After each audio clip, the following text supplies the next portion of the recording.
noite, meu povo! Tudo bem com vocês? Mais uma live do Movimento Traz Felicidade e hoje traz Gustavo Mesquita. Gente, para pensar aí um pouquinho. Quais são as memórias motoras que vêm à sua mente agora? Aquelas lá da infância. Pensou? Elas te trazem boas lembranças? Como que é isso, hein? Será que naquele momento essas memórias trouxeram felicidade para vocês? Será que essas lembranças podem influenciar no nosso repertório motor hoje? Vamos descobrir isso com o Gustavo? Eu e Armando vamos bater um papo super legal. Movimento Traz Felicidade e eu vou chamar os dois aqui agora. Pessoal, quem tá aqui? Fala, Dedé. Manda elemento que estão aqui com a gente. Gustavo Mesquita, imperdível. Bora lá? Quem tá aí? Deixa eu ver. Boa noite! Boa noite, tudo bem? Tudo bem? Tudo certo. Gustavo, boa noite. Boa noite, Armando. Boa noite, Rafael. Tudo bem, Gustavo? Tudo certo? Joia. Maravilha. Gente, Tudo vocês ótimo. estão me ouvindo bem? Sim. Tudo certo? Estão me ouvindo? Tá tudo certo? Tudo certo. Fone novo, Armando? Muito bom. Olha, Felizmente. Foi uma luta semana passada, hein? Olha. Maravilha. E aí, Gustavo? Coisas que acontecem ao vivo. Tá me ouvindo, Gustavo? Tudo bem. Maravilha, show de bola. Gente, vamos bater um papo hoje com o nosso queridíssimo Gustavo Mesquita. E a gente tem um super prazer e agradecer muito de você ter aceitado aí prontamente o nosso convite para falar aí de drives neurais, que ainda é um assunto não muito falado, né, Gustavo? Então, profissionais do movimento, fiquem aqui, chamem outros profissionais do movimento que precisam ouvir. Ei, Letícia, Fábio. E vamos lá, vem com a gente. Gustavo, primeiro eu quero que você se apresente, conta um pouquinho da sua história e depois a gente já vai, ó, para as nossas 3, 4 horas de conversa aí, no mínimo. Bom demais. Fala, Simael. Simael, tudo bem? Agradecer aí a oportunidade. A gente já esteve conversando outras vezes. É um tema muito interessante, né? Que tem surgido à medida que tem avançado instrumentos de pesquisa, e é neurociência. E eu tive a oportunidade de trabalhar, né, na fisioterapia como professor da disciplina de neuro, e tenho estudado há muito tempo.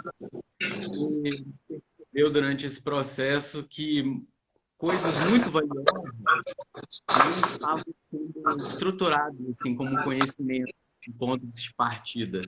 Então, a gente quis agregar isso aí, metodologia, que é um conceito, né? Não são técnicas, não é um sistema rígido, ele é uma maneira de pensar, né? De ver o que aqueles sinais significam para aquele indivíduo, partindo do ponto que indivíduos têm os mesmos programas, vamos dizer assim.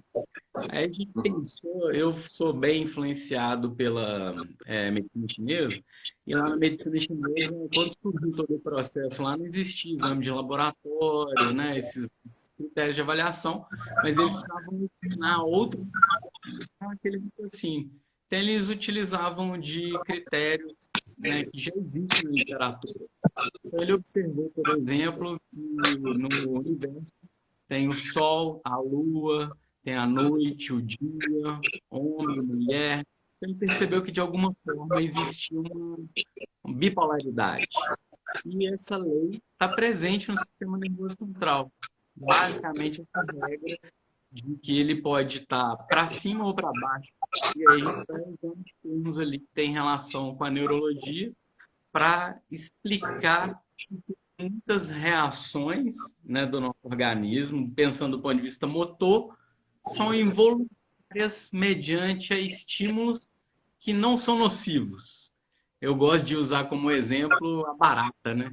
Ela é um inseto, ela não vai voar na gente, ela não vai nos agredir, ela não tem ataques de barata humana, né? Não existe documentado, mas a gente tem um pavor muito grande a esse inseto, é totalmente desproporcional no tema de cadeia e tudo mais. Isso tem a ver com a análise de risco que a pessoa tem em relação àquele, vamos dizer assim, aquele significado. E aí a gente precisou decifrar o que são esses significados para cada pessoa e trazer para a nossa realidade. Sim. A minha mãe já colocou um meu Deus ali. Gustavo, ela já tá assim com o predador na frente dela. Você não Já tem ideia. focou na barata. Focou na barata. Deixa eu te fazer uma pergunta, Gustavo. Você tem um fone de ouvido aí? Tem. Tá falhando um pouquinho o teu som, falhando um Gustavo. pouquinho. Ele tá nesses altos e baixos que você tava falando agora. Ele tá fazendo assim, ó. Vê se melhorou. Aí. Ficou mais limpo agora. Ótimo, que Bem, bom. show de bola. Sabe, Gustavo, eu estava lendo hoje, né, sobre drives neurais, e aí eu fiquei pensando assim, a gente vive o nosso dia a dia com esses drives, mas a gente não associa aos drives, né? Isso. Então, assim, também a minha mãe me perguntou aqui, mas o que são drives neurais? Eu disse, olha, mãe, tu usa os teus drives todos os dias, a todos os momentos, mas você não pensa que são drives neurais, né? Isso aí. Então, estava dando uma explicação mais básica para ela do que seriam esses drives neurais. Mas a gente queria saber de você, de que forma você poderia nos explicar o que são esses drives neurais, né? Como é que eles funcionam no nosso corpo? Ótimo, excelente pergunta. Então, a gente vai começar definindo, vamos usar, né, analogias para a gente entender. Vamos pensar no nosso computador. Né? A gente tem a unidade que a gente coloca lá, USB, aquilo ali é um drive, que é a estrutura física. O que roda no programa dentro do USB que você colocou no computador é um driver com R. Então a gente tem as nossas estruturas físicas, vamos falar assim, o fuso dentro do músculo, a TG no tendão, as relações de caminho medulares, os tratos de uma maneira geral que vão chegar essa informação lá no cérebro, são drivers que rodam num drive. Então a gente tem que pensar que essas... o cérebro, ele, durante o processo de evolução, ele basicamente quer economizar energia. Então, para economizar energia, repetir é uma estratégia de economia de energia. Só que ele quer economizar tanta energia que não existe uma repetição exata. Então, ele permite também uma certa variabilidade dentro de um padrão de repetição. Vamos usar o exemplo básico, já que a gente está falando que o principal objetivo do cérebro é sobreviver. Então, a locomoção tem muita relação com a sobrevivência. Então, as nossas experiências de andar, por exemplo, ficar em pé durante o nosso amadurecimento, elas vão formando caminhos que permitem que a gente faça recrutamentos organizados de músculos, de maneira a variabilidade, para que a gente possa ficar em pé. E aí a gente tem, por exemplo, né, o bebê que caminha, aprende a caminhar, né, dos 10 meses até 1 ano e um pouco, ele tem essa variabilidade, né, o cérebro não gosta de exatidão, ele gosta de variar, e a gente também aprende com o erro, né, a criança cai várias vezes antes dela aprender efetivamente, então expor o nosso indivíduo ao erro também é uma estratégia terapêutica ou de fundamentação de aprendizagem, né, o erro não é algo negativo no ponto de vista, mas sim de gerar experiências para que essas tomadas de decisões automáticas, por exemplo, dar um passo para frente, fiquem de maneira a economizar energia. E pensando sobre o que economiza energia, tem que ser automático. Se é automático, então é inconsciente. Então a gente acaba estudando essas estruturas que armazenam esses mapas motores que a gente chama de drivers, porque são a eletricidade que corre, né, através de um circuito que te permite ficar em pé, caminhar, atravessar a rua e nem ficar pensando sobre isso. E a gente pode incluir novos aprendizados motores, criar novos caminhos, novos drivers, da mesma forma que a gente pode apagar ou ressignificar, dizer que aquilo ali significa uma outra coisa. Que é uma estratégia que a gente vai usar lá na fisioterapia, por exemplo, na síndrome do membro fantasma, onde o sujeito não tem nem o membro, né, na periferia, mas a matriz, né, os drivers, eles estão ali no centro achando que o braço está ali. E aí o cara sente o dedinho coçar que nem existe, sente dor na mão que não existe. Isso fez também a gente pensar na dor como uma experiência do centro e não só da periferia. E aí partiram várias outras teorias, e aí a gente tem que ter um outro encontro só para falar de dor e drivers. Porque você tem como remodular e ressignificar tudo isso. O Gustavo acabou de se convidar, Rafa, para uma próxima live.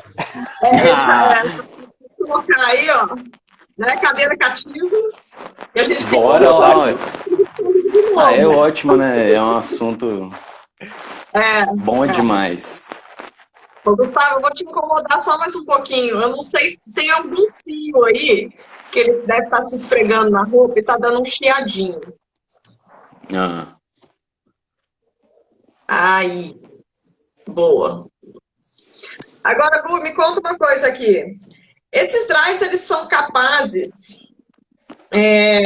de otimizar algum resultado relacionado ao controle motor, por exemplo? Sim, a gente vai partir do princípio que o cérebro, né, como um sistema nervoso, pensando desde lá um réptil, né, que foi evoluindo, a locomoção ela é um agente importante para a sobrevivência. Então, quanto melhor a gente locomover, mais é interessante para o nosso sistema. Para a gente alcançar esse estímulo de melhora, a gente precisa passar pelo mesmo processo de aprendizado anterior, que é a exposição a uma nova atividade, sair totalmente da zona de conforto, com possibilidade de erro, que seria a queda, por exemplo, quando a gente está aprendendo a andar, e repetidas vezes o cérebro vai permitir que isso fique mais fácil, vamos dizer assim. Só que muitas vezes a nossa vida moderna, estímulos do ambiente podem fazer com que a atenção do sistema ou na escolha desse repertório seja pobre. E aí você tenha uma ativação, vamos dizer assim, muscular ineficiente de acordo com a demanda da tarefa da qual você está querendo se expor. Muito simples, assim, eu tenho muitos pacientes que querem jogar tênis no final de semana. Se a gente pensar na habilidade do tênis, é uma demanda de tarefa muito alta. O sujeito tem que ter um condicionamento cardio bom, tem que ter muita força, velocidade, né? O tenista ele não olha para a bola, mas ele já bate e já tem uma percepção avançada. Então isso exige, vamos pensar assim, em drives em programas, né? Em programas avançados, com experiência de repertório extensa. E a gente consegue utilizar drivers simples, por exemplo, que tem relação com o equilíbrio, que é o labirinto, para melhorar a nossa performance motora. Respondendo a sua pergunta. Show! Gustavo, você falou que tem uma série de conexões das unidades motoras que fazem gerar esse movimento, tá? Quanto mais a gente usar, mais a gente automatiza, que nem o tênis. Eu joguei tênis por muitos anos. Sim. Quanto mais você treina, mais você repete, mais automatizado fica e mais fluido fica o movimento, você pensa menos. Exato. Fica menos aquela coisa raciocínio, fica mais automatizado. Isso, automático. Tá? Mas o que acontece se essas minhas repetições forem inadequadas, ou elas forem disfuncionais, se elas não forem feitas da maneira correta? Quais são vamos dizer assim, os problemas que ocasionam de uma repetição motora ineficiente ou disfuncional? Ótima pergunta.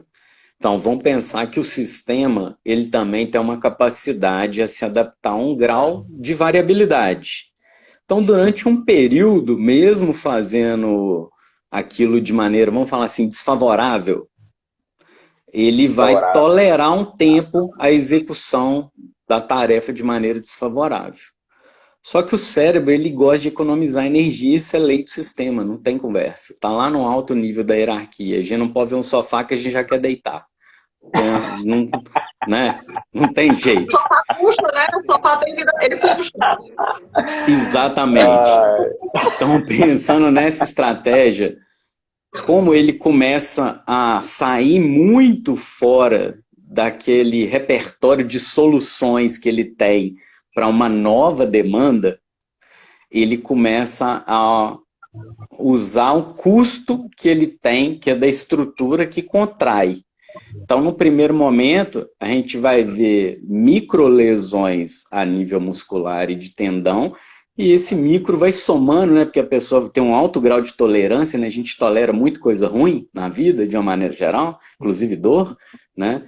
E esse micro vira macro. Aí toma proporção, tem que usar a medida, procurar um profissional. Então, quando o sujeito chega para a gente, normalmente, com uma lesão macro, né? Que é fácil de identificar através de exame, é porque isso aí já está acontecendo numa situação desfavorável para aquele sistema, né? E que pode, para um outro sistema, não ser desfavorável. É isso que é a questão do drive, essa liberdade aí de soluções motoras que cada indivíduo carrega pela sua experiência. E isso é muito... O teu sistema... Oi, Rafa. Pode falar. Isso é muito inconsciente, né, Gustavo? Então, sim, claro. Que aquilo ali está de forma não favorável. Ruim, né? É ruim, isso. Né? Não vou dizer que está errado, porque falar que está errada é uma coisa muito complexa. Mas que não está favorável. Desfavorável, né? Mesmo é o melhor termo. Não está favorável naquele momento. E existe aquela questão também da recompensa. Né? Claro. Porque muitas vezes existe uma consciênciazinha daquela atitude tomada, porque você sabe que a recompensa vai ser ali, ela vai ser imediata, né? Sim. E você não quer abrir mão daquilo para ressignificar uma palavra dor, por exemplo, né? Para ressignificar uma questão do sair daquele hábito ali que você já está acostumado. Né? Então, isso é totalmente inconsciente ou tem algumas partes que falam assim, né? Vai ali agora, amanhã você tenta de novo. Isso acontece? Então, só para complementar, tá? Vai. Não, porque assim, o exemplo do tênis é muito interessante, porque ele envolve também implemento, né? Não é só o seu corpo em movimento, tem um implemento. Eu parei de jogar tênis porque eu tive que fazer 3 cirurgias no meu punho. E aí a Rafa falou da recompensa, tá? E a recompensa, aí eu vou dizer a minha história. A recompensa, o jogar tênis era muito mais recompensador e me dava muito mais prazer do que a dor. Então eu suportava a dor pela recompensa do prazer de jogar tênis.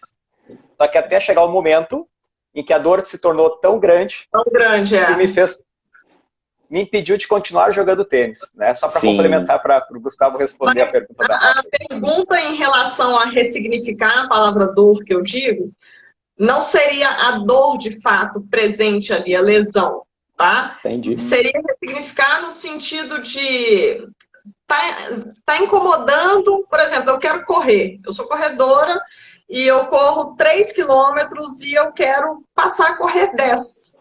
Mas, para isso, eu vou ter que mudar alguns hábitos. Isso vai doer. Eu vou ter que intensificar um pouco os meus treinos. Isso vai doer. Né? Não é uma lesão. Mas eu vou hiperventilar, eu vou ficar cansado, o meu músculo ele vai cansar muito mais. Né? Então, tem essa questão do ressignificar essa palavrinha dor aí. O desconforto. E a questão da recompensa, né? A dificuldade em mudar hábitos. Não, foi ótimo, né? As duas colocações. E pensando nisso que vocês estão falando, vamos só dar uma organizada.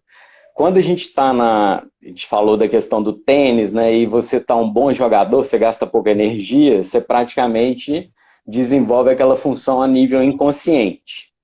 né? E o nível inconsciente ali que a gente está falando é nível de ponte e cerebelo. E o cerebelo como organizador do movimento, planejador, a medula executa e os músculos vão lá. Quando a gente trabalha com esse sistema de recompensa, a gente está atuando no sistema límbico, que é o diencéfalo. Aí tem aquele esqueminha ali, tálamo, hipotálamo, tem aquela epitálamo e subtálamo, que são os gerentes da recompensa no processo. Então, eles estão acima do sistema da hierarquia. A gente gosta de comparar o cérebro como um exército. Então, a ordem vem lá do alto. Então, quem está para baixo só bate continência. Então, o prazer do jogo e da atividade física, ela vem do alto para baixo, que a gente chama de top-down. Por isso que a gente acredita que quando existe uma interpretação do centro em relação à periferia de maneira desorganizada, vamos falar assim, na fibromialgia, onde o cérebro interpreta os movimentos da periferia como algo doloroso. Vamos falar assim, a grosso modo. Mas ele percebe que aqueles inputs ali, movimentos, tensões, de forma desagradável e a amplificação do sinal doloroso fica elevado. A gente quer usar o exercício para gerar essa estratégia top-down, para o próprio general receber tantos inputs durante a atividade de baixa intensidade e longa duração, que, por exemplo, é padrão ouro no tratamento da fibromialgia, tem vários estudos que mostram isso, que é a atividade aeróbica de baixa intensidade e longa duração. Ela vai mandando essas organizações de mensagens para o sistema que o cérebro vai entendendo a recompensa, né? Fazer caminhada, correr, do exercício gera essa recompensa. E aí ele desliga a turma que está lá embaixo, vai diminuindo a intensidade, a amplificação do sinal em relação à dor.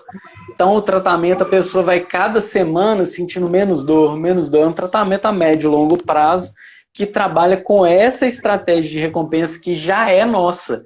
Que é por isso que a gente pensa em driver. E já existe o driver no sistema e você reforça esse caminho dentro de uma estratégia organizada, vamos falar assim, uma receita para cada pessoa, né, com tolerância e tudo mais, que vai disparar a recompensa e vai abaixar essa periferia que está enviando uma informação desorganizada. Show! Agora, Gu, a gente está falando aqui da questão das experiências, né? E eu comecei a live falando das experiências nossas vividas ali anteriormente, na infância. Sim. E essas experiências, elas são muitas vezes associadas aí às emoções, né? O que você viveu ali de experiência Prazer, né? na sua infância, né? Então, de repente, teve gente que pulou de ponta na piscina e bateu a cabeça. Foi uma experiência teoricamente negativa, né? E aí cresceu, virou um adulto com medo de água. Com medo de água, né? Como que isso daí influencia hoje num trabalho de controle motor, desenvolvimento motor, para o adulto hoje que viveu essa experiência negativa ou positiva? Pergunta complexa, né? Você pediu para você falar as coisas de maneira bem simples e me faz uma pergunta dessa. Vou tentar, assim, super simples, né? Quando a gente tem uma experiência negativa, vamos pensar assim, dessa questão do risco calculado, que é a queda da frente, você olhar para o chão, ver uma cobra, tipo, entende? Se você vai saltar, tem tudo a ver com proximidade, um carro bater, chegar próximo. Tudo que chega próximo dispara um alarme, de certa forma, de excitação a uma análise de risco. Então, essa aproximação, que é a queda em si, ela vai utilizar o movimento dos olhos, que a gente vai chamar da convergência, com uma sequência de outros estímulos. Vamos pensar na nossa respiração, né? A gente basicamente faz duas coisas. Ou a gente luta, ou a gente foge. Pensar lá no Tiranossauro Rex. Ou eu vou lutar com ele, matar ele, ou eu vou fugir. Então, para eu fugir, eu preciso disparar meu coração, aumentar a frequência cardíaca. E aí a gente vai pensar toda essa questão inconsciente da preparação da luta e fuga para o nervo vago. O vago tem basicamente dois ramos ali. Um que vem para frente, que a gente chama de ventral, que tem a ver com a nossa postura da flexão, da proteção, de ficar encolhido. E a dorsal, que tem a ver com a extensão, de uma maneira geral, controla os eretores e tudo mais.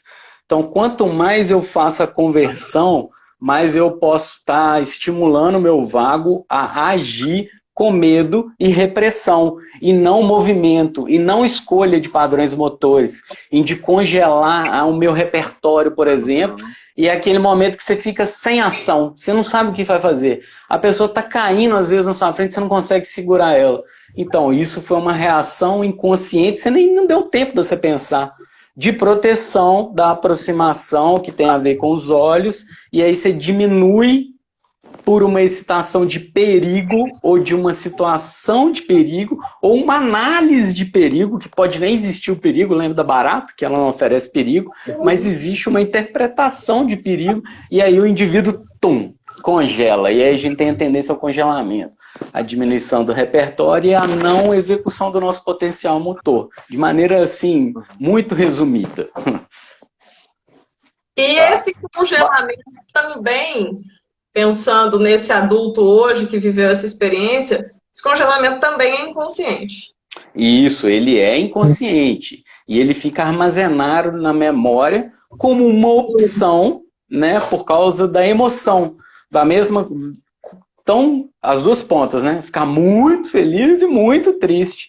Ter muito medo, ficar muito excitado, que são os dois opolos laterais, assim, né? Pensando numa régua. Sim. Tristeza, felicidade, excitação, né? E depressão. Então, dentro dessa régua aí, ele pode oscilar nos dois polos e ter essa experiência motora armazenada a emoção, e toda vez que ele tem aquela emoção, ele tem um congelamento, basicamente. Que pode ser não mexer, pode ser ter um desempenho fraco, acontece muito com o atleta na hora da competição, ele não rende o que ele faz no treinamento. Tem a ver com essa análise de perigo. O ambiente não é favorável. Tem alguma coisa que está tirando o sujeito da zona de conforto. E às vezes a gente que é terapeuta identifica pequenos detalhes do ambiente que estão oferecendo risco. E aí tem N estratégias. Talvez só uma música alta possa ser uma questão de risco para uma pessoa que tem um problema de convergência, de olhar para perto. Então eu vou pular um caixote, está muito perto, é convergência. Se a música estiver alta, aquilo ali pode atrapalhar e oferecer uma análise de risco de maneira inconsciente, claro, e ele não conseguir pular o caixote. Sim. Que é assim que a gente vê na prática. Sim, isso...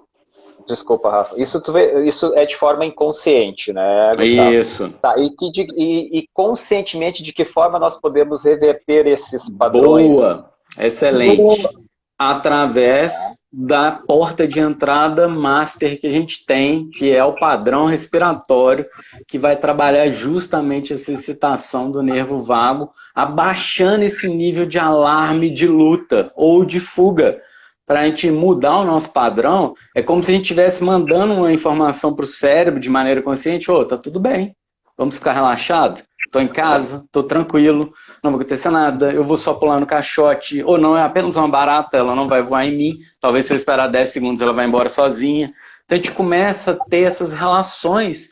E também a literatura aponta para vários trabalhos de respiração, tipo mindfulness e outras sequências da yoga que tem um repertório extenso, onde eles são capazes de fazer a modulação da excitação desse sistema. E aí a tomada de decisões, não só em relação ao repertório motor, mas a nossa vida, ela fica melhor.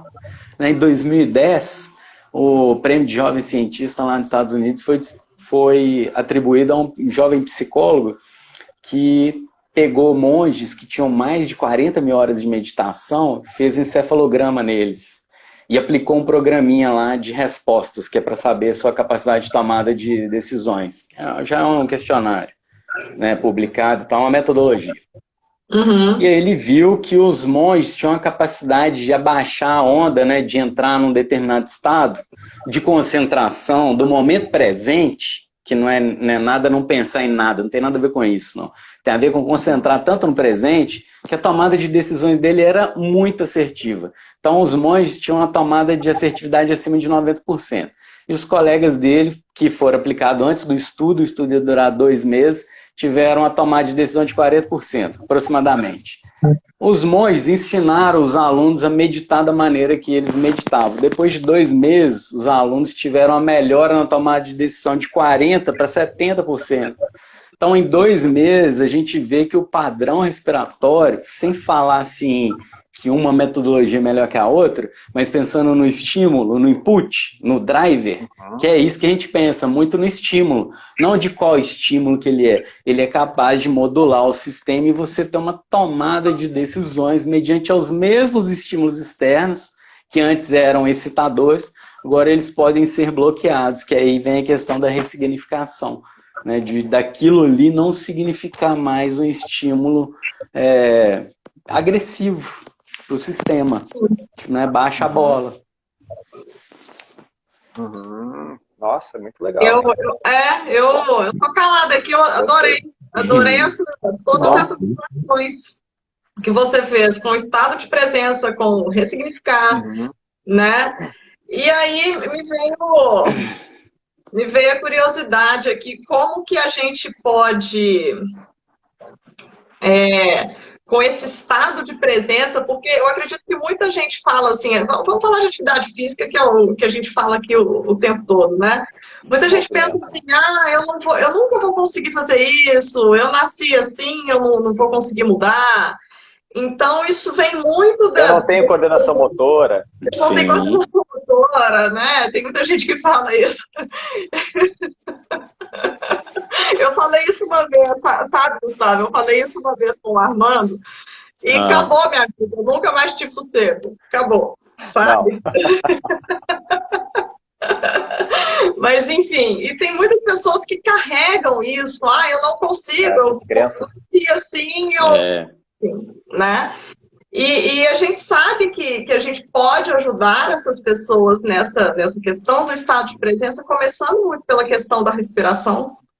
Isso, né? E quando você estimula o sujeito a respirar da maneira que você está sugerindo, que é diferente do que ele está, é uma estratégia consciente para influenciar o inconsciente. Então é você pedindo ele, talvez, para inspirar mais, ou para expirar mais devagar, controlando a velocidade para entrar ou para sair o ar, é que vai fazer esse sistema ser modulado. E aí a gente também pode usar a respiração para aumentar também a excitação do sistema, né? Ou abaixar. No nosso caso, a gente está sofrendo, vamos falar da pandemia, né? De excitação, né? A turma foi privada do prazer. Olha só, se a gente está falando do prazer desde o início, você imagina como é que o cérebro tá pagando qualquer coisa para ter prazer. No sentido assim, de eu vou correr na rua mesmo, não tem problema, entendeu? É o risco, mas eu vou correr assim mesmo, vou correr sem máscara, ou eu vou, entendeu? No sentido da pessoa, se a gente vê umas atitudes meio doidas assim na pandemia, porque a pessoa não tá se encontrando mais, eu vou, né, tipo, vou fazer exercício na academia, o ar livre tá fechado, tipo isso, assim. Sim. Entendi. E é interessante, me veio à cabeça aqui agora, quando a gente fez a live semana passada com o Gustavo Moklusen, ele falou que quando ele ensina a meditar, ele pede às pessoas que fiquem de olhos abertos. Ótimo. E me veio uma associação agora dessa questão, né, de você estimular esse drive da questão da respiração, você de olhos abertos, né, e de repente... consciente, né? Estimular a questão visual, a questão auditiva, né? Porque não é que a sua mente vai esvaziar, né? Na verdade, você vai dar atenção a coisas que você, de repente, nunca observou realmente, né? Então, isso já é um estímulo para a questão visual, auditiva, para o movimento, né? Para o equilíbrio, para gerar ativações mais conscientes e mais eficazes, no caso. Aí vem a estratégia que a gente conhece bem, que é o foco na tarefa, né?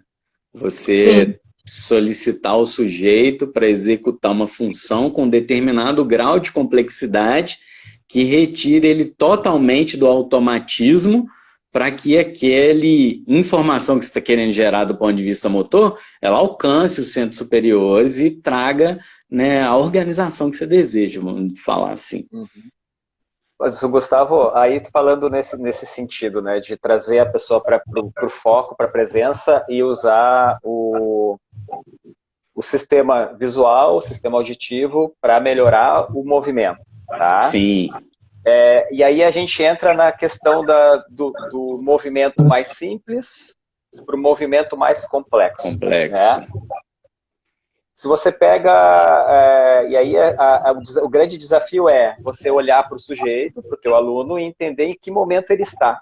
Né? Ótimo, para isso poder, aí. Para você entender assim, ó, se eu der um movimento que ele precise, dar um passo à frente, voltar com a perna, dar um passo à frente com a outra perna, talvez seja muito desafiador para ele. Isso. Né? Porque ele vai ter que fazer todas essas conexões que ele não está acostumado, né? Exatamente. Dentro dos drives, como é que funcionaria esse processo de aprendizado motor para o paciente na fisioterapia ou para o aluno na atividade física? Então, foi bem legal você ter colocado essa estratégia aí. Eu penso que eu uso isso e falo com meus pacientes de uma maneira geral. Né, que o exercício é tipo fazer matemática. Todo mundo tem que começar somando primeiro, depois diminuindo, põe parênteses, raiz quadrada, o negócio vai tomando proporção. Então, se a gente pensar no mais simples de tudo, são as experiências que a gente já teve no nosso próprio desenvolvimento motor.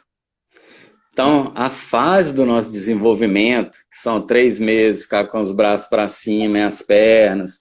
Aí no 4º mês ele evolui para girar de lado, ficar na posição semi-sentada, aí ele vai avançando, libera a mão, todo aquele desenvolvimento motor que a gente conhece, né?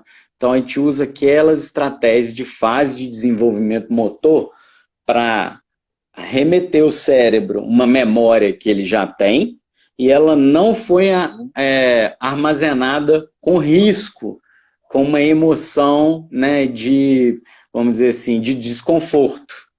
Então, a gente usa uma memória motora que o sujeito já tem, a gente trabalha com o recurso que ele tem para reeditar essa estratégia.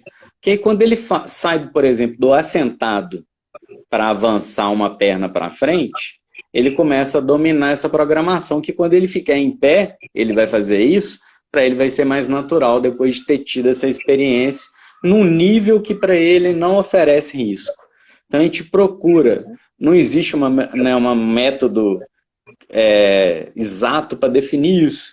Tem a ver com você, a sua expertise, você vai, igual você falou, você vai olhar para o indivíduo, ele vai, né, o movimento dele vai ficar meio freado, a face dele vai mudar, a frequência respiratória, ele vai hesitar basicamente a fazer determinado movimento. E aí você percebe que aquilo ali oferece risco para o indivíduo. O que é mais interessante da linguagem dos drivers é porque você basicamente lê os sinais do cérebro e toma medidas para deixar ele confortável. Não existe uma regra. Cada um tem uma análise de risco diferente. Só que é importante você estar atento ao que é arriscado para aquele indivíduo. E aí vai de cada pessoa e da experiência que ela teve. Mas uma estratégia segura que a gente usa como regra é fazer o processo do desenvolvimento motor, aquelas fases dos marcos motores. Bem simples ali, com o cara saindo da posição horizontal até ele ficar na posição em pé. Aí quando o sujeito está muito bom, por exemplo, eu faço TGU com ele, que é um exercício que eu gosto muito. E aí, dependendo do grau de complexidade, né, você bota uma carguinha boa, que oferece um risco bom, que se o cara não segurar o peso vai cair nele, aí você já está desafiando o sistema, né, num outro nível, e aí quando está nessa fase, você já reeditou tudo ali, não tem mais memória dolorosa, nem de medo, e aí você venceu o sistema. Entrou igual hacker no computador e editou o programa. Nossa, ótimo. E é muito interessante isso, né, Gustavo? Porque a gente vive numa sociedade hoje que ela tá praticamente sem movimento. Né? Exatamente. Então, acuada no canto.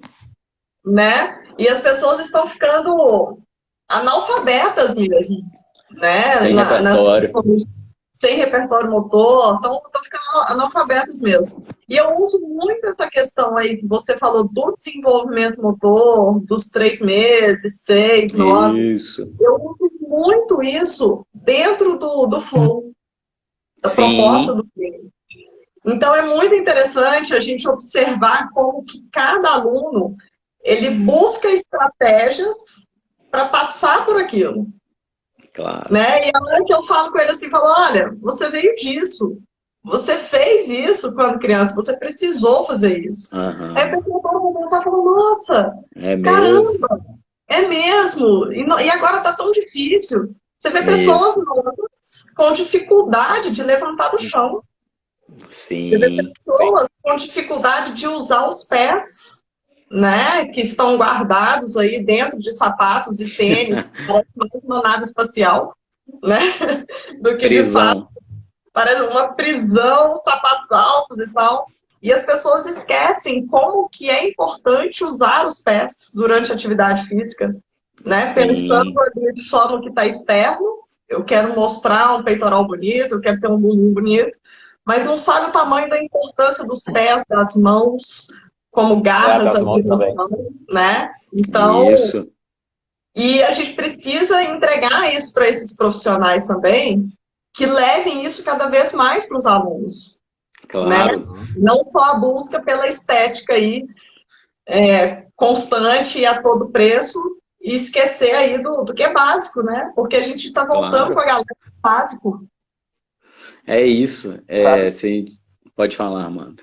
Oi, só para complementar o que a Rafa estava falando, Gustavo. Eu estava pensando muito na palavra desuso aqui, né? A palavra desuso estava vindo bastante aqui na mente. A Rafa falou que a gente estava cada vez com menos movimento, aí eu me veio de novo a palavra. A gente vê muito nos alunos dificuldades com as mãos, punho, né? Fraqueza de punho, os pés que não têm movimento, pés rígidos, né? E são as duas pontas, né? Ou para a gente pegar as coisas, ou para a gente se locomover e se deslocar. Exato. E as duas pontas com falhas de conexão, de movimento, né? E foi ótimo você ter falado sobre isso, né? Vou usar o exemplo, né, para quem não conhece, do homúnculo de Penfield. Ele é uma representação do córtex das áreas sensoriais mais importantes, né? E o homúnculo, né, ele tem um bocão, que tem uma área de representação sensorial grande, um mãozão, um pé grande e uma coluninha pequenininha. Então, tipo assim, a gente fica dando muita atenção para a coluna, pensando do ponto de vista da representação, sendo que a mão e o pé e a boca são muito mais importantes para o cérebro. Ele precisa de informações que vêm das mãos e dos pés para acionar repertórios, né? Que é o que a gente está falando, para levar a coisa na boca, tem a ver com sobrevivência, apreensão, estabilidade. Então, se a gente vê no desenvolvimento, né? Vou usar meu filho aqui de exemplo, ele andou com 10 meses, está com antes 6 meses, ele usa fralda, vai usar por um tempo, não tem controle do esfíncter, mas já anda para todo lado e pula e salta, porque é importante para a sobrevivência, a locomoção e ficar em pé, mais do que segurar o xixi ou falar, nem fala nada. Então, né, não mastiga, agora tem pouco tempo que está mastigando coisa sólida, mas se a gente pensar no desenvolvimento motor, né, o que é prioridade para o sistema? Ficar em pé e andar, locomover, super importante. Então, nesse desafio dos pés e das mãos, né, e a gente está perdendo isso. E você falou do Clube Bell, eu acho que ele vem super de encontro para tirar esse atraso, né, de estímulos que não existem. Por isso que o sistema fica pobre, entendeu? Ele recebe pouco estímulo da periferia. E tem a lei de Rolf, que é do uso e desuso. Não usou, meu amigo, o estímulo vai lá embaixo, o neurônio diminui a excitação de uma maneira geral, desconecta a conexão e ele vira outra coisa e você faz aquele neurônio para outra estratégia. Então, eu acredito que essas estratégias vêm para sanar esses problemas. A gente está falando de reedição, né? Então, usar os instrumentos certos, por exemplo, vão acelerar o processo de melhora do indivíduo. Sim. Eu tenho observado muito. Interessante aí da questão da coluna, né? Como as pessoas se preocupam com a coluna, principalmente com a coluna lombar, né? E entendem que a coluna ela precisa de estabilidade, 50 mil coisas. Abdominal e só isso que é feito, né? Rigidez, né? Exatamente. E as conexões de fato, né, que você precisa entregar para ter força, liberdade, estabilidade, mobilidade, vem ou dos pés ou vem das mãos. Sim. Né? Então, se você realmente não mostra, fala para o seu aluno, "Ô, olha as mãos aqui, você tem mãos. Vamos aprender a usar ela no solo?" Isso. Aí a pessoa vai lá e coloca a mão fechadinha, né? Coloca a mão Dedo fechadinha. tudo coladinho. Aí Não sente abre os dor dedos. no punho e fala, nossa, mas meu punho tá doendo. Vai ensinando a pessoa, né, a usar a Melhorar, né? como distribuir essa força, né? Aí ela vai começar a ter ombros fortes. Sim. Eu gosto de falar da questão de você ter ombros tão fortes quanto o seu quadril, Sim, né? claro. Muito bem feitos para que você Isso. consiga, de fato, que na verdade está vindo ou daqui aos pés. Ué. Né? Então, galera, tira o pé do sapato. Eu falo assim, podendo andar descalço, andar na grama. Ah, mas vai sujar. Sujou, lavou. Tá tudo certo, tá tudo ótimo. Não tem problema nenhum. Problema Pois é, mas aí essa questão, Gustavo, é muito cultural, né? Nós começamos a fazer... Existem as inversões de valores do movimento também, né? A gente começou a focar em estruturas que não deveriam ser o foco do movimento em si, né? Por questões de cultura estética, né? Do abdômen sarado, do bumbum grande. Né? E a gente esqueceu das estruturas que são a base para a gente poder... Eu pegava, no início, quando eu comecei a trabalhar com funcional, muitas alunas que queriam ficar com pernas, coxas grossas e bumbums fortes, mas não conseguiam sustentar os pesos nas mãos para fazer o trabalho de pernas, entendeu? Sim. Claro. Porque não tinha força de preensão, de sustentação do ombro forte para sustentar um peso. Então eu sempre dizia assim, ó, para você ficar com as pernas fortes, você vai ter que ficar com os braços fortes. Vai ter que ter ombros fortes, vai ter que ter mãos fortes. E aí o que acontece? Essa inversão criou até uma resistência mental e emocional em querer passar pelo processo de ter que resgatar esses padrões, né, de movimento de força nos lugares certos, né? Exatamente. A estratégia ali do 4 apoios, né, que é a postura do urso lá da yoga, então ela vem nessa hora aí para trazer essa conexão, essa integridade, para o sistema receber esses inputs sensoriais das 4 partes, né, de maneira organizada e, vamos dizer assim, que significa algo, né? Eu preciso dar atenção para aquilo ali, né, aquela representatividade. Ela escolhe um programa adequado à demanda ali, ajuda você a trazer uma área sensorial, vamos dizer assim, mais eficiente, que a ideia do cérebro sempre é buscar essa eficiência. Eu acho que o treinamento funcional, o flow, o Clubel, o treinamento com Kettlebell, né, nos ajudou a começar a resgatar um pouco mais esses padrões, né, porque a gente começou a treinar mais tempo, mais descalço, né, então teve aquela fase de a gente convencer os alunos que eles tinham que tirar os calçados para treinar descalços, e aí disse, mas como é que eu vou fazer para me equilibrar, como é que eu vou sustentar meu corpo? Sustenta nos teus pés. Né? Então isso é muito interessante. Eu passei por esse processo que a Rafa falou ali, da questão da coluna e do quadril, né? Eu vim com um processo de dor crônica na lombar por muito tempo e já, felizmente, eu estou vencendo esse desafio. Mas o que eu identifiquei? Essa semana eu comecei a fazer mais... eu comecei a me colocar num desafio de fazer mais exercícios unipodais. Tirar o pé do chão. E eu pensei... E aí eu fiz aquele julgamento que a gente tenta não fazer, dizer assim, o que eu fiz com o meu corpo quando eu parei de fazer isso que eu estou tentando fazer de volta. Porque aí eu descobri que a base está com um problema seríssimo. Isso aí. Porque pelo desuso, por medo, por dor, né, por essas coisas todas que acontecem com quem sofre com dor crônica, né? E como é importante voltar e resgatar. Eu até brinquei com a Rafa, disse, ontem eu abusei um pouquinho, meu quadril ficou gritando comigo, mas eu pensei assim, eu preciso resgatar os pés, né? Para eu ter mais força para o corpo, para gerar força de baixo para cima para o corpo todo, né? E é importante a gente criar a consciência dos alunos em relação a isso também, né? Pacientes e alunos. E os profissionais que estão nos ouvindo, nos vendo, que estimulem esses trabalhos unilaterais e unipodais com seus alunos também, né? Essa ativação do pé, né? A gente não fica preocupado muito com o formato dos pés, que, né, existe essa coisa mercadológica do tênis, né? Pronado, supinado. Não, a gente não está preocupado com isso. E por quê? Muito antes, aquele pé pode nem existir para o sujeito, que é isso que você está falando. Então a gente precisa, primeiro, acordar o pé e fazer ele pronar e supinar de maneira eficiente. Então a gente não tem uma preferência de direção de pé, de nada disso. A gente quer que o pé funcione, né? Nós somos feitos para viver na natureza igual índio, descalço.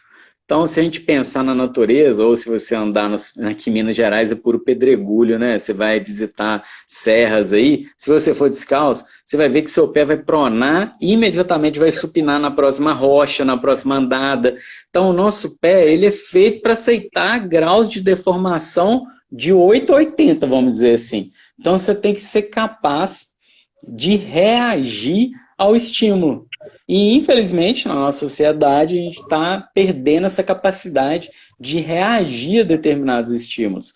Por isso que o treinamento aí descalço, ele vem para suprir essa deficiência. É igual o indivíduo fica sentado 8 horas, sai do trabalho e não vai para a academia para se movimentar. É mais ou menos a mesma coisa. O sujeito fica calçado 8 horas todo dia e tem que ir para a academia e ficar descalço, para melhorar o funcionamento dos pés, que são a base dele, né, na escolha, né, do repertório. Porque muitos movimentos, eles se iniciam mesmo lá pela periferia, antes de você decidir qualquer coisa, você já está recrutando músculo. Isso que é o driver, né, o mapa, pré-antecipação. Agora, Gustavo, é interessante a gente falando aí essa questão do tênis, né? Eu, como corredora, eu escuto muito, falo, nossa, eu vou comprar tal tênis porque esse tênis vai melhorar a minha performance, né? Esse tênis não tem sozinho para mim, eu fico sentadinho no sofá e o tênis vai correr para mim, eu tenho certeza. E aí, levando, né, para a questão do desenvolvimento infantil ali, quando a criança nasce, já se coloca um tênisinho. E aí a criança começa a andar, ela tá com um tênisinho. É porque é bonitinho, é lindo. Né? Tem mini Nike para bebê, mini Adidas, você imagina? Você acha que isso pode atrapalhar no desenvolvimento aí dessa criança? Então, vamos pensar que o cérebro é dependente do estímulo do exterior. Quanto menos estímulo ela gera para o centro, menos repertório ela tem. Então, mediante, é o que a gente falou, essa capacidade de comportar, independente da pronação ou da supinação, você tem que reagir e voltar para o neutro, que é isso que é o ideal. Se ela gera poucos inputs durante a vida, vai ser um adulto que vai torcer mais o tornozelo, porque ele não tem essa tomada de reação, esse repertório para reagir ao estímulo do exterior. Então, é isso que a gente observa a médio e longo prazo. Ele é um indivíduo que não tem soluções para problemas comuns do dia a dia, vamos falar assim. Sim. Só para quem, né, que não é da área, o Ricardo até chegou a falar aí da questão da propriocepção. Isso. Então, por exemplo, você falando aí da pessoa não ter o estímulo da reação. Né? Então, se você aquele pé ali, aquele pé que ficou guardado muito tempo, ele não tem aquele estímulo de falar assim, opa, peraí que isso daqui eu já vi, ele vai virar, mas ele vai voltar aqui, tá tudo bem, tá tudo certo. Né? Então...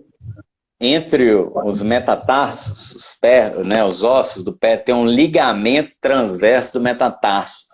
Ele gera uma informação a nível medular. E aí, dependendo de onde que está a maior pressão, se está no meio, na medial, lateral, onde que está, ele gera essa informação para a medula, para ela acionar mais flexor ou mais extensor. E isso acontece de maneira inconsciente, que é um driver medular de proteção para você manter a sua postura e equilíbrio em pé. Que a gente viu que o cérebro gosta de economizar energia, então tem coisas que acontecem só a nível de medula, e aí vai subindo de maneira inconsciente. Se ele não informa esse estresse ou medial ou lateral, não tem uma tomada de decisão antecipada a prever esse grau de deformação. Aí o sujeito cai, torce o tornozelo, é isso que acontece, basicamente. eu vou confessar uma coisa bem louca que acontece comigo, Gustavo. Toda vez que eu piso num buraco na rua e meu pé torce e volta, eu me sinto muito feliz e realizado. Eu digo, nossa, o que eu faço está funcionando. Isso aí. O meu corpo está funcionando porque o meu pé, eu não torço o meu pé.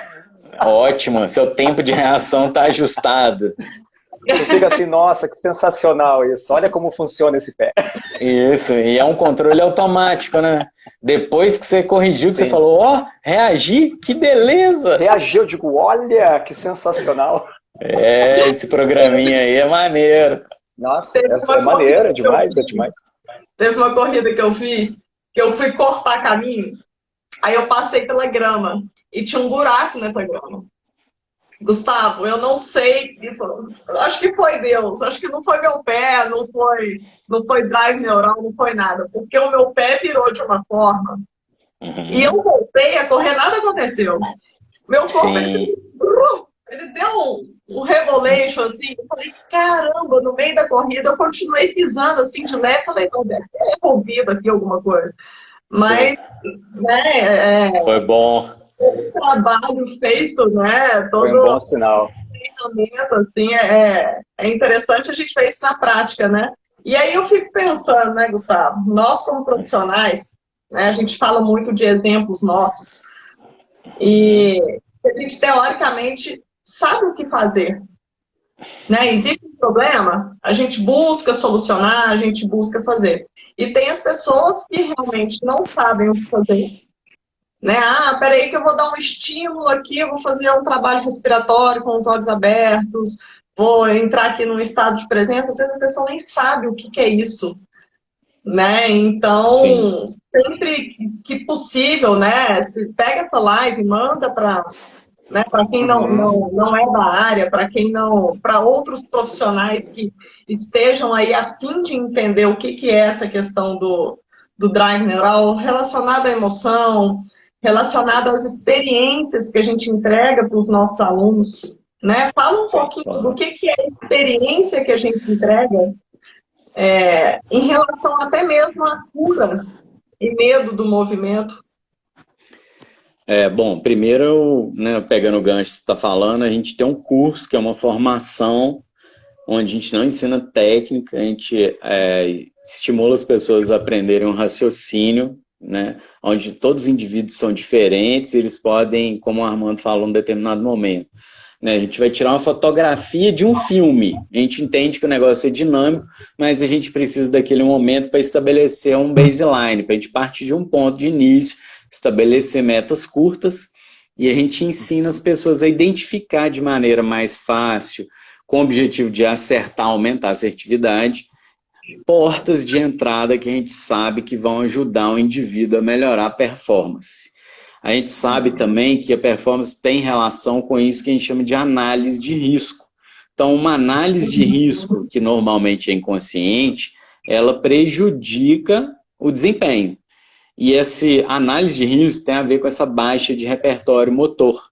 Então, uma das estratégias que a gente faz de maneira organizada, ou o terapeuta consciente ali, com uma dose, né? Porque a gente já teve no curso, por exemplo, profissional que aprendeu a sistemática e estimulou muito o labirinto e a pessoa passou mal, vamos falar assim, vomitou. Ah, entendi. Sim.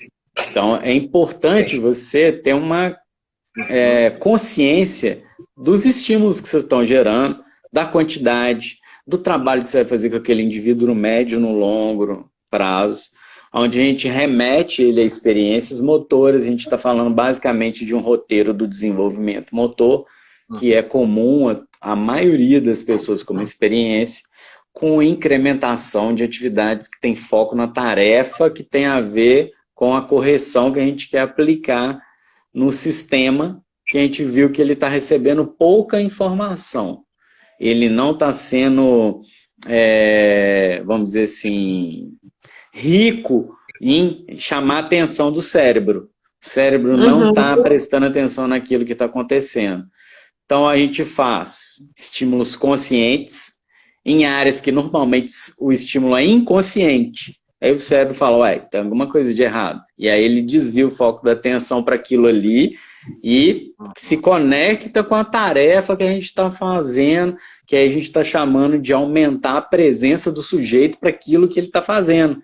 E toda vez que ele está presente no momento, ele tem uma escolha, uma tomada de decisões do seu repertório mais assertiva e com uma memória prazerosa que a médio e longo prazo vai se tornar automático e inconsciente.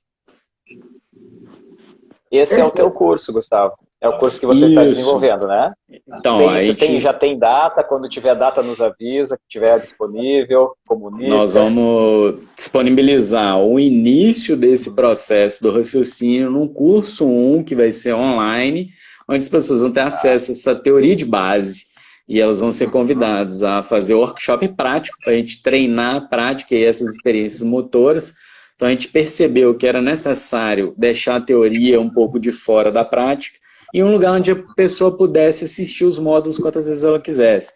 A gente teve o cuidado de dividir as informações em módulos de 20 minutos, que você pode assistir 20 minutos, parar e pronto e voltar no outro dia, ou se você gostou, você assiste mais 20, para a partir disso aí começar a entender esses processos, só como uma porta de entrada. A gente não acredita que a pessoa vai ser expert, né? Eu estou estudando isso aí tem 20 anos, o Pedro estuda isso aí há 18 anos, tá avançando no processo. Mas algumas coisas a gente já conhece, já tem prática, e a gente faz essa experiência individual de melhorar a saúde do indivíduo do ponto de vista músculo-esquelético. Lembrando que o desejo, né, tem um filósofo que fala que é parte da cura o desejo de ser curado. Então o indivíduo tem que trazer a consciência do processo, né, que é o estado presente ali, onde o córtex, né, o general, ele é que está prestando atenção no que está acontecendo, e não do ponto de vista automático. E a gente hoje está com muita dificuldade como terapeuta de disputar atenção com o cérebro, né? Toda hora o cara, ele foca em alguma coisa nada a ver. Então... A gente sofre de hiperestímulos, né, Gustavo? A gente está numa sociedade hoje que é hiperestimulada, né? Exatamente. Aí a gente faz muito dessa análise do risco calculada, que é igual a gente falou ali, dar um peso pro cara, que de certa forma, se deixar cair no chão, vai cair no chão, vai fazer um barulho, sei lá, vai gerar algum dano, assim, aonde ele fica prestando atenção na tarefa.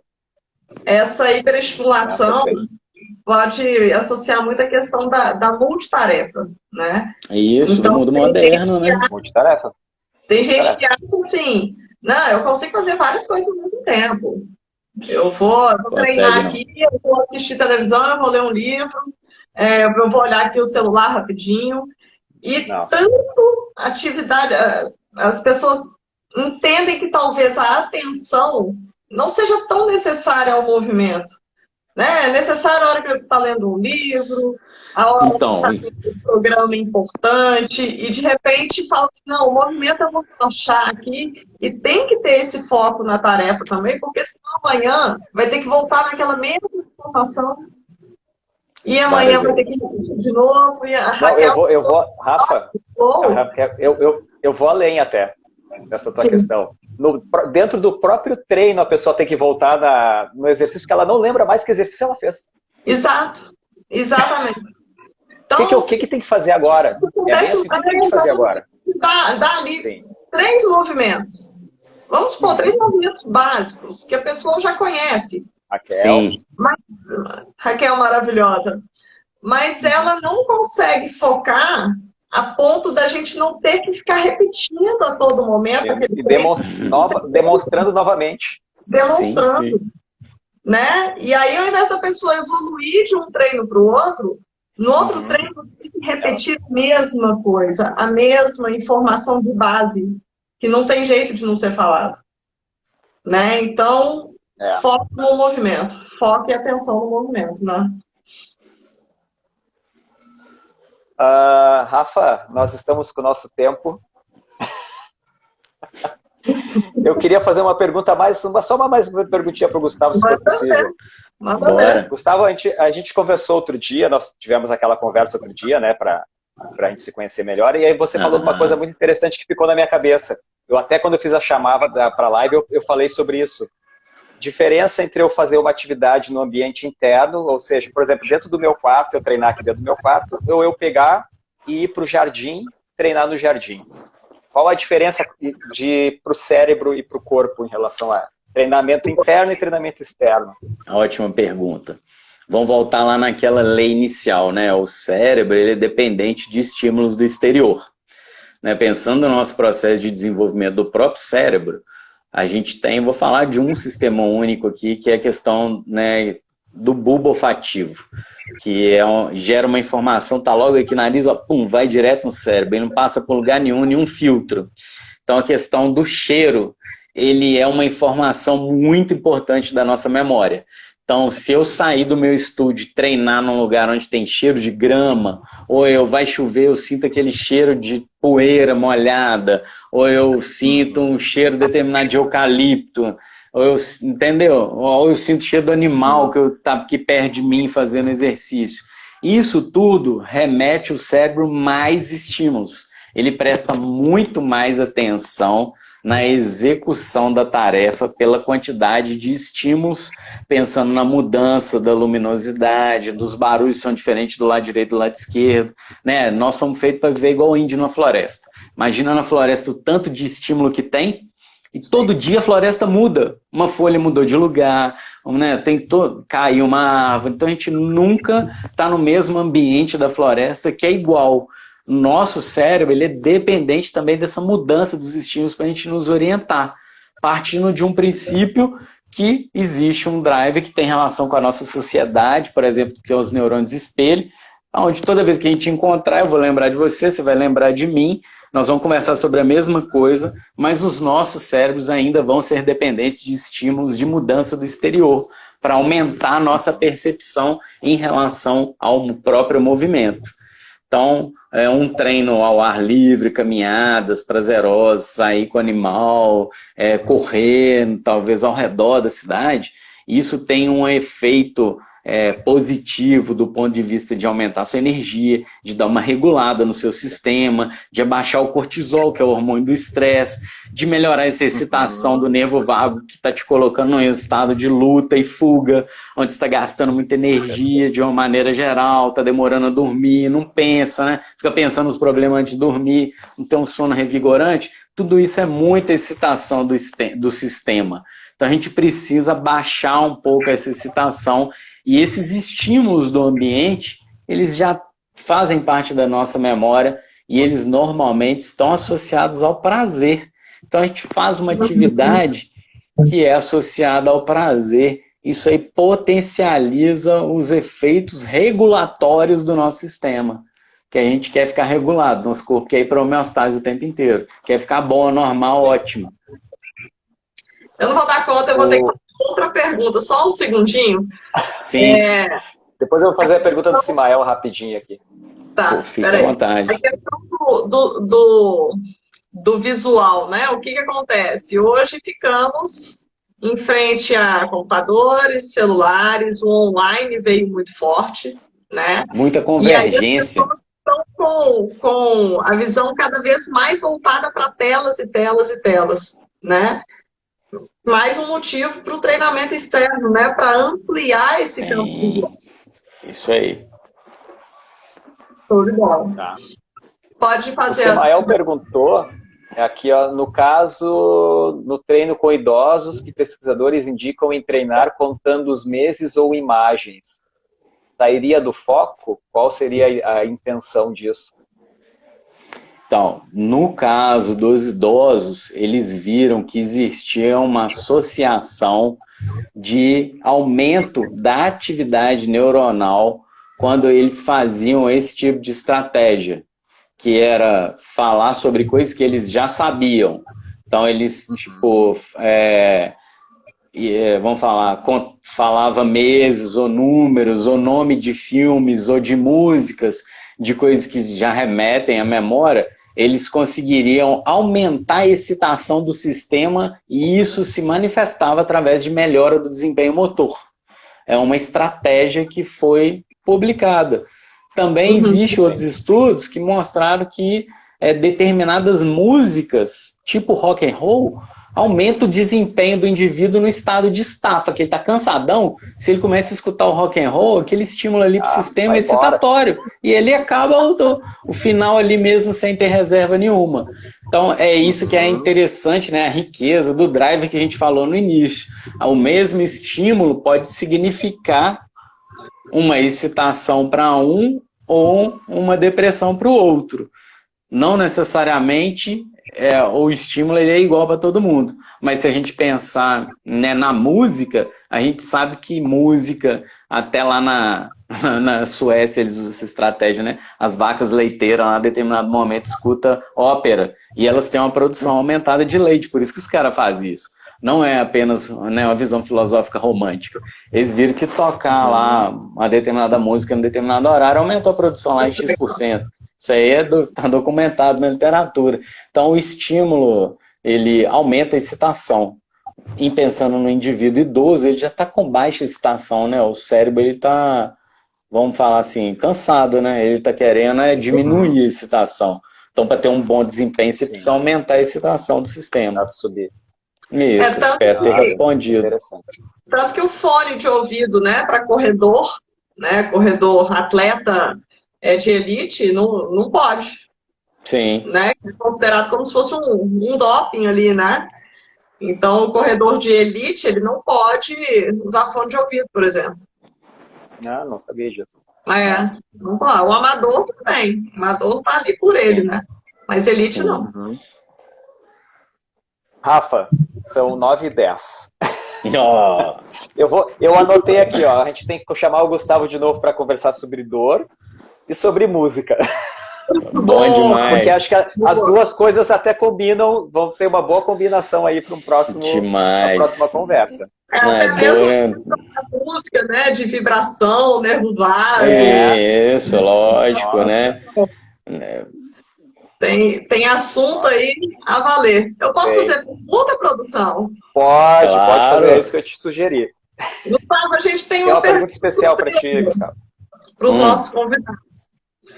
E como a gente conversou com você, né, na terça-feira, e falando dessa pegada nossa, dessa questão de entrega da informação de uma forma muito humanizada, de forma que os profissionais entrem realmente tenham vontade de ouvir e de aprender. E aqueles que também não são profissionais, que são leigos, que queiram, de fato, entender o próprio corpo. Né? E a gente entende que todo esse processo, quando há um empreendimento, traz muita felicidade. Todo esse movimento, ele traz muita felicidade. Né? Para a gente está sendo bem legal, porque cada live que a gente faz, né, é um momento de estudo, é um momento de troca de ideias. Então, para a gente está sendo muito legal.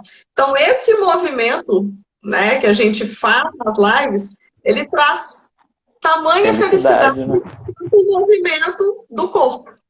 Sim. E a gente quer saber de você, se o movimento para você, né, o movimento, o treino, se ele traz felicidade. Com certeza, né? Eu percebi, logo no início da minha carreira como fisioterapeuta, a gente começou a trabalhar muito, eu e 3 colegas, e nós começamos a sentir umas dores esquisitas, assim, tipo umas tendinite, umas dor nas costas e tal. E aí a gente parou, né? Cara, preciso que você me avalie aqui, que eu tô com uma dor e tal. E aí, na hora que meu amigo virou pra mim, né? Que os dois viraram pra mim, cara, eu quero que você me avalie aqui, que eu tô com uma dor na coluna, né? Minha especialidade é coluna. Falei, brother, vamos fazer um negócio? Vamos tomar vergonha na cara, vamos matricular na academia, que nós estamos precisando fazer exercício. E aí, a partir desse período, eu percebi mesmo que o desempenho profissional como fisioterapeuta estava dependendo de eu fazer exercício. É uma coisa óbvia que eu até explico para o paciente, né? Se eu sou chapa de caminhão, jogo 50 quilos na minha cabeça todo dia para descarregar o caminhão, eu tenho que ir para a academia, treinar, jogar 70 quilos na minha cabeça. A gente tem que ter um condicionamento superior à demanda da tarefa, né? Bem assim, simples. Então, se eu quero ficar num balcão vendendo 8 horas todo dia, eu preciso ter um fortalecimento para tolerar essa demanda da tarefa. Se eu quero ficar digitando 6 horas por dia, eu tenho que ter um fortalecimento de braço, uma tensão, tem que ter um repertório imenso no meu membro superior para eu fazer essa tarefa sem gerar dano para o meu sistema. Então eu penso que o exercício, ele não só traz felicidade de uma maneira geral, eu acho que ele traz inteligência também. Tem muitos estudos de neurociência que mostram que existem estímulos de neuroplasticidade, aumenta o córtex, principalmente o córtex pré-frontal, que é a elaboração, né, da lógica do seu ser você mesmo, né, e toda essa linguagem, melhora a nossa relação cognitiva como sociedade, a gente fica mais tolerante à dor do outro, né, ainda mais passando por esse momento da pandemia. Agora, eu já passei por vários processos. Eu já fui obeso, fui magro, estou acima do peso. Independente da minha constância, do meu estado estético, que foi uma coisa que eu assumi um compromisso comigo mesmo, eu tenho que fazer X horas de exercício todo dia. Então eu tenho a minha dose mínima que eu vou para a academia e faço um dia que eu estou com preguiça, mas eu faço exercício. E tem a dose normal que o dia que eu estou com disposição, que eu dormi bem e tal, eu vou lá e desço bambu. Então eu acredito que a gente tem que ter essa capacidade de andar na nossa tolerância, né? A gente não é máquina. Então vamos pensar numa escala, né? Eu tô aqui, é o meu melhor. Eu tô aqui, é o meu melhor também. Eu tô aqui, meu melhor também. Todo dia eu dou meu melhor. Só que um dia eu tô na baixa, outro dia eu tô na alta. Não interessa, eu tenho que fazer exercício todo dia e eu faço a tolerância que eu quero fazer, que é o meu compromisso mínimo que eu preciso fazer, pelo menos para eu ser fisioterapeuta, ficar em pé, fazer manipulações, trações, alongamento e N coisas que exige da minha prática. E eu penso nisso, se o cara é motorista e fica sentado o dia inteiro, ele tem que ter um condicionamento para aquilo ali. E as pessoas, elas confundem ser ativo com ter condicionamento. Eu subo escada o dia inteiro. Não, você é ativo, você não tem condicionamento, não. Se você sobe 200 degraus de escada todo dia, você tem que ir para academia e subir 300. Isso é condicionamento. Ser ativo não tem nada a ver com condicionamento. Eu ando, fico em pé. Não, não rola. Principalmente nesse universo, né, que a gente está vivendo, de todo esse estresse pós-pandêmico e tudo mais. Então, eu acredito, a gente sabe, tem, né, nada, e exercício físico é imbatível só. Tem remédio nenhum que bate exercício físico, tem cirurgia, tem nada. Exercício é o remédio que a gente tem que fazer desde a hora que a gente nasce até a hora que a gente morre. Nós estamos em movimento, nosso corpo tem movimento, a gente precisa do movimento. E o principal que eu percebo, se eu estou desanimado, eu treino, eu saio mais animado. Se eu estou muito eufórico, eu treino, eu volto ao normal. Então, eu sempre acredito na experiência lá do monge. A minha tomada de decisões pós-exercício ela é muito assertiva. E tem altos indivíduos né, que sabem dessa estratégia, quando eles vão assinar contratos, vão fazer reuniões importantes, entrevistas de emprego e etc., eles vão para a academia se matar lá, fazer atividade. Porque quando ele sai de lá, o cérebro está num estado de assertividade maior do que o estado de excitação e ansiedade que a gente vive na nossa vida diária. Então, exercício, né, para mim, traz felicidade, traz saúde e uma N sequência de coisas. Né? E como a gente conversou outro dia, eu gostava bastante da musculação, mas depois que eu descobri que a bolota daqui que era o breu, para mim, aquilo ali foi... Minha diversão aumentou demais. Você está falando aí de empresários, tem um livro que chama Vidas Corridas. Eu estou procurando ele, estou achando. São grandes empresários, extremamente bem-sucedidos. Todos eles são maratonistas. Isso né? aí. Trabalham um dia inteiro. Quando que eles arrumam tempo para correr? Isso aí. Eu sempre falo com o meu individual, você precisa fazer uma atividade física. Ele fala, não tem tempo. Aí eu falo assim, você conhece a Abílio Diniz, que é o presidente da rede de Pão de Açúcar? O cara malha todo dia, várias horas, pelo menos 2 horas todos os dias. Você acha que ele é mais ocupado que você? Com certeza. Então você vai ter que arrumar um tempo para você malhar também. Né? Não faz sentido. Pô. Perfeito, perfeito. Mas é isso, é bem isso mesmo, né? Hoje também eu pensei, hoje eu não vou treinar, hoje eu tô cansado, aí eu pensei, mas nossa, se eu não treinar, eu acho que eu vou ficar pior do que se eu treinar. Isso, e aí, quando eu terminei de treinar, eu esqueci do meu cansaço depois que eu treinei. E digo, agora o dia tá perfeito. É bem isso mesmo. O treino serve pra gente ficar sempre mantendo um padrão de equilíbrio, né? Aqui, tem dias que eu falo assim, nossa, hoje eu tô cansada. Aí eu ponho minha roupinha e falo, vou correr. Mas ela falou que tá cansada, eu falei, por isso mesmo, eu tenho que correr. É isso aí. É isso mesmo. É isso mesmo. Maravilha. Ô, Gustavo, tu fez uma resposta sensacional. Que bom. Sensacional. Perfeito. Eu sempre faço uma reflexão para terminar as lives, a minha parte das lives, Gustavo. E eu fiquei pensando muito na conversa que nós tivemos na terça-feira. Sim. E sobre o que a gente conversou bastante hoje. Quando eu entrei na live, eu pensei muito nisso, né? O Gustavo é o primeiro fisioterapeuta que nós conversamos aqui nas maratonas. A gente já conversou com a Fátima Brum. Sim. A Fátima é educadora física e fisioterapeuta. Então a Fátima tem um olhar, ela consegue olhar os dois lados da moeda, do movimento, né? Tanto para regeneração, né, para reabilitação, quanto para manutenção e para performance. E pensando nisso, eu pensei assim, que bom e que legal, que a gente já conversou sobre isso terça, que as nossas áreas estão conversando mais. Sim, que as nossas áreas estão no entendimento maior. Eu me sinto um privilegiado de poder conversar com a Fátima algumas vezes por semana.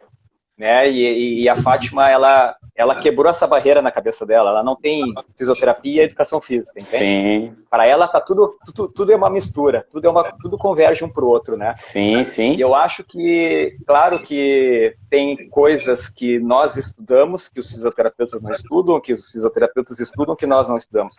Mas existe dentro das nossas bolhas, as bolhas, elas se misturam em algum momento. Tem uma interseção entre elas. E nessa interseção a gente tem que ficar mais forte, a gente tem que conversar mais, a gente tem que trocar mais experiências e a gente tem que se ajudar mais. Com certeza. Chega um momento que aquilo que eu faço não está ajudando aquele meu aluno, que eu preciso que o fisioterapeuta faça pelo meu aluno. E existem coisas na fisioterapia que o fisioterapeuta diz assim, olha só, agora você vai para o educador físico e vai continuar o teu processo. Né? Então eu vejo que cada vez mais é importante que as nossas áreas conversem, e que as nossas áreas se ajudem, né? Sim. Que eu vejo que, felizmente, as brigas, né, aquelas coisinhas, daquela coisa do ego, né, está sendo, na maior parte, ou pelo menos nas nossas bolhas, né, elas estejam menores. Né? Nas nossas bolhas, elas estejam menores. Eu acho que cada vez mais os fisioterapeutas e educadores físicos, uma boa parte deles, estão vendo um movimento como saúde, como entrega de saúde para pacientes e para alunos. E é nesse momento que a gente fala da saúde, que a gente olha para a saúde, que a gente tem que se unir e a gente tem que trabalhar em prol de uma sociedade mais saudável. Né? Sim, com uma certeza. Sociedade que se movimente melhor com mais saúde. É isso. É o que eu vejo, eu fico muito feliz em poder fazer essas trocas e em aprender, né, com essa troca. Bacana, e aí quero te agradecer, Gustavo, por tudo que você trouxe, pelo teu conhecimento. Né? Foi um grande prazer te ter aqui na nossa maratona, né? Esse movimento que a gente faz, né, Rafa, traz muita felicidade pra gente. Desde a primeira, eu termino as lives sempre sorridente, sendo muito feliz, né? E que eu espero que a gente converse mais vezes e troque mais lives sobre outros assuntos. A dor e a música, para mim, vão ficar na minha cabeça agora. Vou anotar, deixar bem anotado aqui. Não, fico feliz demais, né? Gratidão. Com o convite e pela oportunidade de falar de um tema que, de certa forma, ele é complexo, né? Se a gente for estender em relação ao entendimento mesmo, né? A gente precisa estudar um pouco mais, mas de uma maneira tranquila. E o que realmente é o que importa, velho. O que importa é fazer exercício, ser ativo, tá? De alguma forma procurando melhorar, né, vamos falar assim, numa indústria da doença, que é que a gente mora aqui no Ocidente, que isso eu aprendi lá na acupuntura, né, que o chinês, né, tradicional lá, na antiguidade, ele pagava o médico para não ficar doente. Quando ele ficava doente, ele parava de pagar o médico, entendeu? Tipo assim, cara, eu estou investindo na minha saúde, eu quero ficar bom, eu não quero ficar ruim. Aqui no Ocidente a gente faz o contrário, quando a gente fica ruim que a gente procura um profissional. Então eu tenho essa ideia de não ficar doente, tem total, 100% relação com a atividade física. Se eu não quero, né, me dar sorte com o azar, vamos dizer assim, eu preciso fazer atividade física. E foi prazeroso estar aqui, porque a gente está conversando exatamente nessa diferenciação, né, de prática, mas sobre o mesmo assunto, o mesmo conteúdo, né? E o fim maior, que é o benefício das pessoas que a gente convive, tá todo dia, e nós estamos aqui todo mundo junto, reunido, em prol de uma melhora, né? Eu gosto de usar um termo que é quando a maré sobe, todos os barcos sobem juntos. Então, se melhorar para um, vai melhorar para todo mundo. E nós estamos aqui disseminando essa informação e grande prazer estar aqui, né, dividindo. Aceito o convite já para a gente estar fazendo outras, falando sobre outros assuntos interessantes. Mais uma vez, muito obrigado às pessoas que nos assistiram, né? Fizeram perguntas. Nossa. Exatamente. Gustavo, queria te agradecer também. Um tema tão complexo e tão presente, né, nas nossas vidas, e que as pessoas não fazem nem ideia, né, tamanha importância de cada detalhezinho que passa tão despercebido aí. E é isso mesmo, essa questão da união das áreas, do fortalecimento em prol de saúde e qualidade de vida. Sim. Né? Então, as pessoas hoje, elas pagam uma fortuna por um plano de saúde, né? Isso aí. E são incapazes de pensar em pagar, por exemplo, uma academia, um profissional para acompanhar, mas Sim. o plano de saúde está lá, R$800, R$1.000, R$1.500, está lá sendo pago todos os meses. Né? Então, na verdade, um plano de doença, né? Porque você vai usar aquilo ali quando você precisa. Doença. E a nossa hora é cara. Sim, exatamente. Então, sempre falando para as pessoas a questão da prevenção. A prevenção não é fazer exames anuais, a prevenção não é tomar medicamento, isso daí você está controlando.